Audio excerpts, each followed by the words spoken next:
Amazon wants to take your job.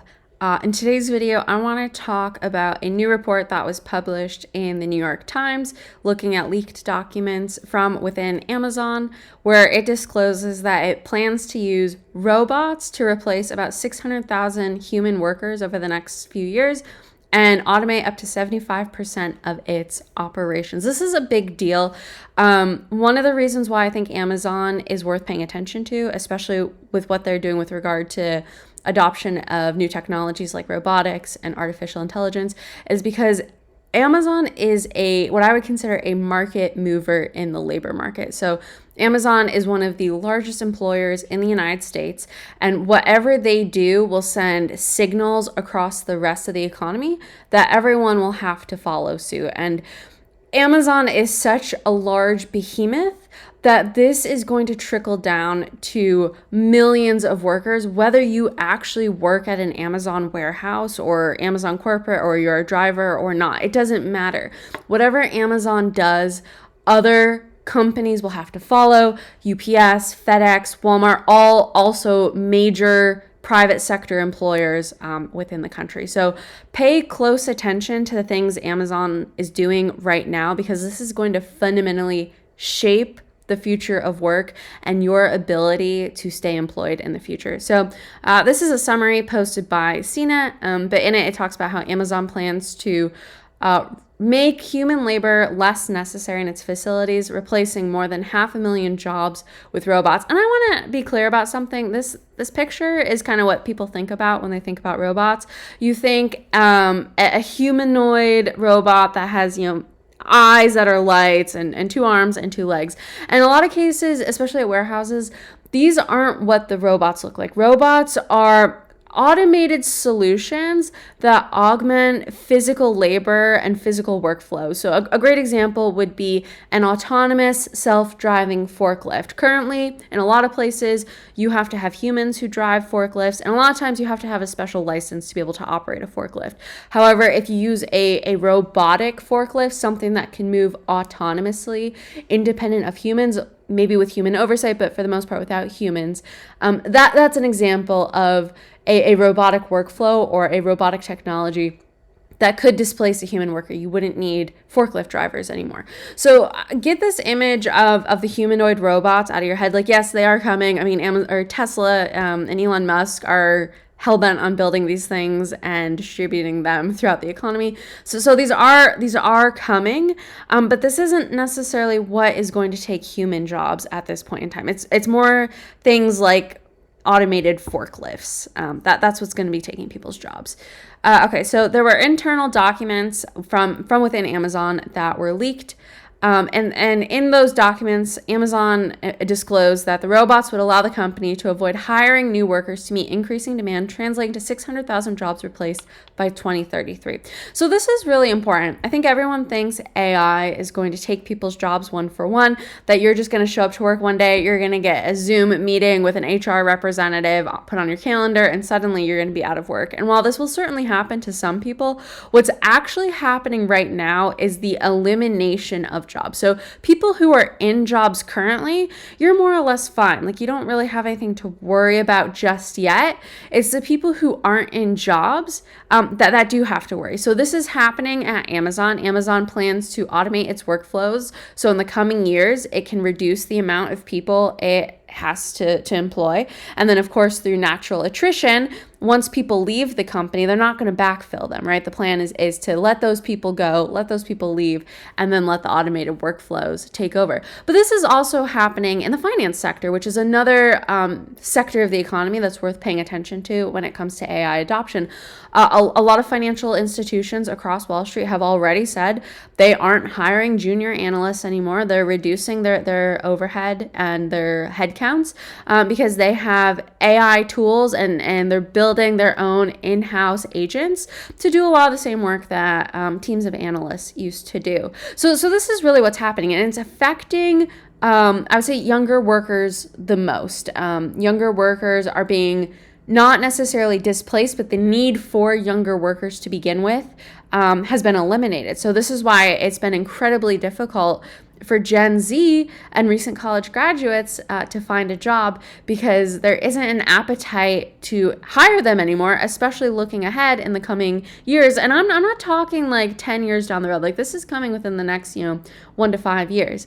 There just isn't an appetite to hire workers, knowing that robotics and artificial intelligence are going to become more and more autonomous and capable and able to do the work that junior workers used to be able to do. So Amazon announced back in June that it had hit a workforce milestone, deploying more than 1 million robots in its fulfillment and delivery network, making it about 2/3 the size of the company's human workforce. So this was a pretty significant milestone. I actually wrote about this in my weekly newsletter. If you're not on the newsletter and you're interested in learning more about things that are happening to the economy from the perspective of people I would consider Main Street Americans, like you and I, people who, maybe we have a 401k, maybe we're invested a little, but like, we're not calling the shots on Wall Street. We're just average people making a living, paying our bills, like living life, right? I write this newsletter every week for folks who, are interested in that perspective. And so I covered this in July because this is a pretty significant deal. So the Wall Street Journal had reported that Amazon had deployed 1 million robots in their their warehouses, and that 75% of Amazon's global deliveries are assisted in some way by robotics. So like I said, I'm talking forklifts, automated forklifts, automated workflows, so things that are pushing and moving automatically, different, like picking and packing, but pushing and moving automatically packages and moving them down a production line. In some cases, drones, like Amazon's still piloting drone delivery. So that's what I'm talking about here. But the one thing I really want to draw your attention to is this map here.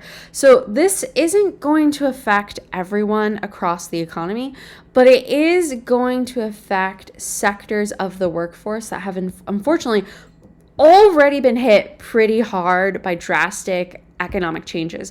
So one of the things people don't really know, unless you dive deep into this stuff, is that when the United States began deindustrializing in the 70s and 80s and shipping jobs overseas, a lot of those areas, they became what's known as the Rust Belt today, but a lot of the new jobs that replaced those old manufacturing jobs were jobs in warehouses. And you can see it right here, kind of in the central part of where these fulfillment centers are located. Like, yes, of course, there's a ton on the East Coast, but if you look, a lot of them are located in places like Michigan, Indiana, Ohio, Kentucky, Tennessee, Georgia. These were all places that were hit pretty hard by deindustrialization. So a lot of people in these communities are working in distribution centers, not just Amazon, by the way. Like, this is where Amazon's located, but a lot of other companies have built warehouses and distribution centers here as well. So the people who are hit hardest by the offshoring of American jobs overseas are about to get hit hard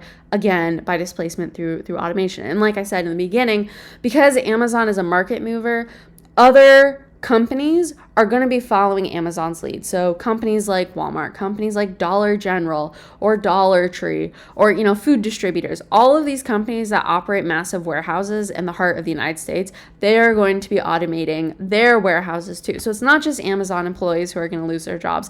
It's everyone. And frankly, I think there's a related corollary to this that's going to affect a lot of people as well, because while this is coming online, we also have companies like Tesla and like Aurora that are piloting autonomous delivery using semi trucks. So we're looking at a future where the entire distribution supply chain of getting products that are manufactured overseas, shipping them to the United States, and then distributing them within the United States to warehouses, and then obviously putting the inventory away, then packing it when a customer orders it, and then shipping it to the customer. That entire process is about to be automated completely. And so this is going to affect a lot of people. The largest job, or the most common job for men in the United States, is working as a truck driver. Like I said here, in places that were impacted by deindustrialization in the 1980s, a lot of these people are working in warehouses. On the coast here, in Jersey and then also in California.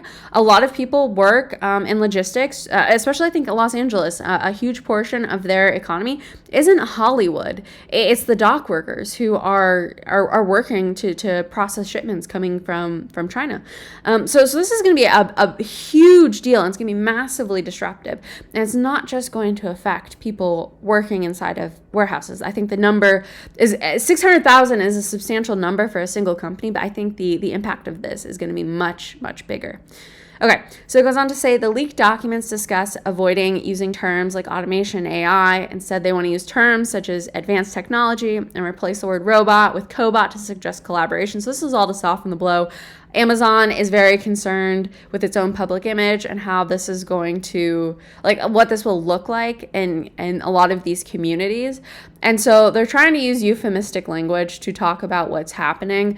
And so I think cobot is really kind of offensive in some ways. Like, yes, of course, you will have to have humans that oversee these operations. Like I said, with the autonomous, self-driving forklifts, it's not like they're just driving themselves. They have a human minder somewhere. But, instead of one human to one forklift, you're going to have one human to, say, 5 forklifts. And the role of that human isn't going to be to drive the forklift per se. It's going to be diagnosing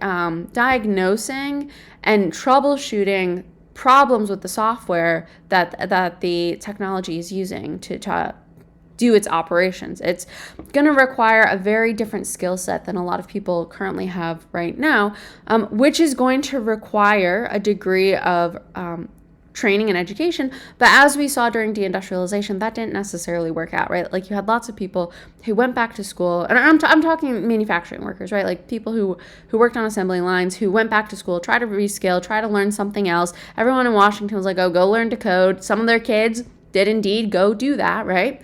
But it didn't actually pan out. Like, those people weren't able to successfully move to a different sector of the economy. And as a result, this is one of the reasons why you're seeing poverty. And in a lot of these places, you're seeing people who are really struggling. A lot of this is the downstream consequences of deindustrialization from the 1970s and 1980s. So I think that's a really fantastic corollary for where we're at today. Like, what happened back then, 40, 50 years ago, the same thing is going to happen with regard to automation today, both with robotics, but also with artificial intelligence. So this is going to have a huge impact on jobs. Like I said, Amazon is the 3rd biggest employer in the United States behind the federal government and Walmart. This is obviously a big deal. Amazon is the 2nd largest private sector employer. So the federal government is a major employer within the country, which is a huge problem that I could do a whole separate video about. It's the fact that so many people are on the federal payroll obfuscates the reality of the job market. And over the past 2 years, there have only been 3 sectors that have been adding jobs to the economy: the government, travel, leisure, hospitality, and then healthcare and social services. And obviously with the Trump administration, the government isn't really adding jobs anymore. There's definitely an appetite for cutting bloat in the federal workforce. So whatever Amazon does, it's a huge employer. It's going to drive change across the entire labor market. And it says, to date, the company employs an estimated 1.5 million employees, most of whom work in warehouses or as delivery drivers. So again, the people who are going to be most impacted by this are the ones who are on the front lines of automation, not necessarily artificial intelligence at this point, but automation.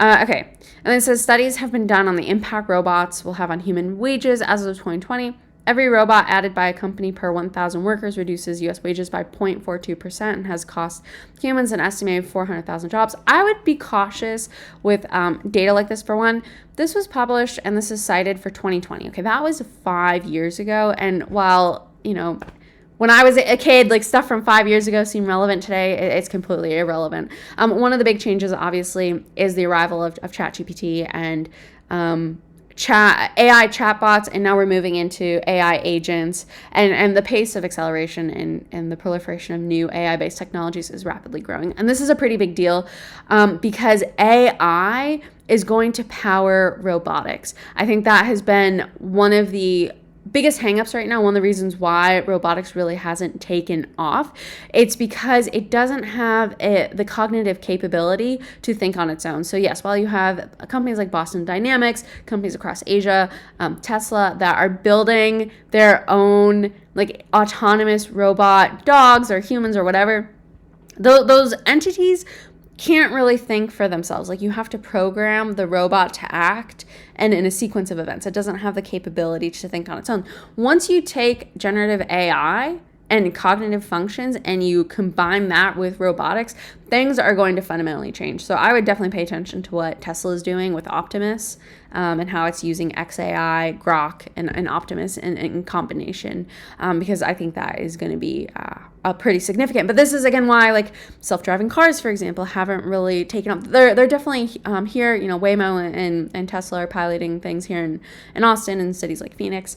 But the reason why they haven't gone mainstream yet is because of AI. So once AI continues to advance and is combined with robotics, this is going to take off, and I think this is going to have a much broader impact on jobs and on the economy than people realize. So I want to close by coming back to the conversation about AI, because I think, like I said, Amazon is really driving change, not just with robotics, not just with deploying robots within their warehouses, but also with regard to adopting artificial intelligence. So when Amazon says they want to automate 75% of their operations, they want to automate things. So this is a memo that was published over the summer by CEO Andy Jassy, talking about some of his thoughts on generative AI, talking about how the company is really investing in AI.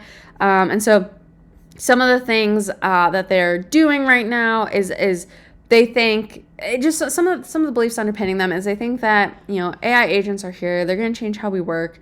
These agents are going to improve customer service and the ability that Amazon has to innovate for their customers. And if you know anything about the history of Amazon, Amazon is obsessed with providing for its customers. So if customers can benefit from AI and the adoption of generative AI, then Amazon will move mountains to make sure that customers have access to that. And then, of course, they are trying to do all of this within a new, I would say, management operating paradigm or management philosophy of being a lean startup. And if you're familiar with the book, it's kind of like that same idea of getting a minimum viable product to market as quickly as possible with the fewest employees and overhead as possible.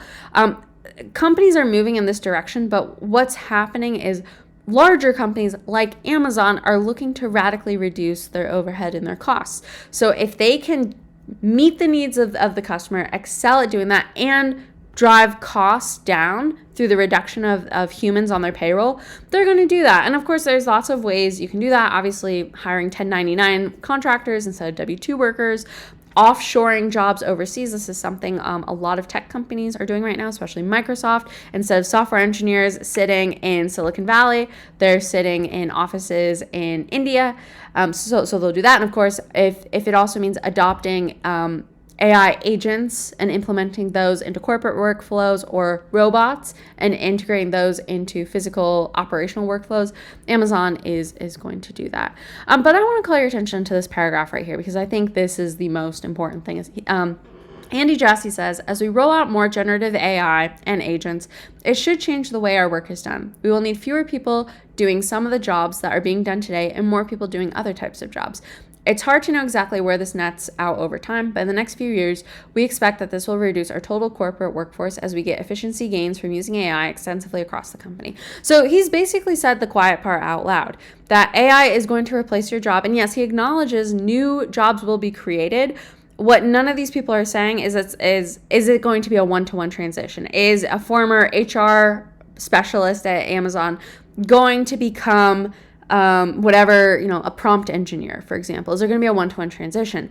And if you look at the history of deindustrialization in the 70s and 80s with manufacturing, it isn't a one-to-one transition. The people who worked on assembly lines didn't magically go start working at tech companies that were starting off, in the 90s and 2000s out in California. Like, that just didn't happen. That didn't translate. So the same thing is going to happen this time around. Like, people aren't going to have the skills needed, and they're not going to learn them fast enough to be able to take these new jobs. And because there are going to be substantial efficiency gains in these jobs, the new jobs that are going to be created, they're going to be management kind of roles. So you're going to be someone who's managing systems, managing automated workflows. You're not going to be necessarily doing the work anymore. So you're going to need fewer people to get more done. So people are going to lose their jobs, and he's effectively, said that here. Like, they expect that their corporate workforce will be able to leverage efficiency gains, and they will be able to cut costs and cut overhead. And so you combine with what the leadership at Amazon is saying here, with the actions that they're taking. They've deployed their millionth robot. They've already said they have plans to eliminate the future employment of more than 500,000 workers. It's clear this is the direction that the labor market is going, and Amazon is helping drive it. So I would pay attention to this. I think Amazon is sending tremendous signals to the market, and it will impact everyone. It will impact, even if you don't work directly for Amazon. Like I said, you might work for a competitor who will have to adapt, or maybe you work for a vendor or a service provider that caters to workers who are displaced. Like with deindustrialization, it wasn't just the people who worked at GM factories or Ford factories who lost their jobs. It was the people who supplied parts or provided services to those people. So if you, for example, owned like a mom and pop cafe where workers would come on their lunch break and eat, well, all of a sudden when the workers disappeared, so too did your customer base, and you found yourself without a job. So this is how this trickles out throughout the economy. It's not just the people working at these places. It's anywhere in the economy where these people spend money. People are going to be impacted by this as well. So I would definitely pay attention to this. A lot of people want to, put their heads in the sand, and they're like, well, ChatGPT can't do this for me, or, it renders a terrible result, therefore all AI isn't working, or like, I haven't seen robots yet, therefore they're not coming, or, well, the drone delivery, I've seen all these drone delivery fails on TikTok, therefore drone delivery isn't going to work. It doesn't matter. Like, these companies are investing substantial amounts of time and capital to make this work, so eventually it will work. Like they have made it such that it's going to be a self-fulfilling prophecy. So it's worth paying attention to where this is going, and I think Amazon is a really good place to be looking to see what's going to happen. So I thank you so much for watching. If you enjoyed this commentary, I would definitely love it if you would like and subscribe. Let me know your thoughts on this, if you're concerned about AI and robotics, and if you've thought of this or not. I'd love to hear your thoughts. Feel free to share them in the comments below, and I'll see you in the next video.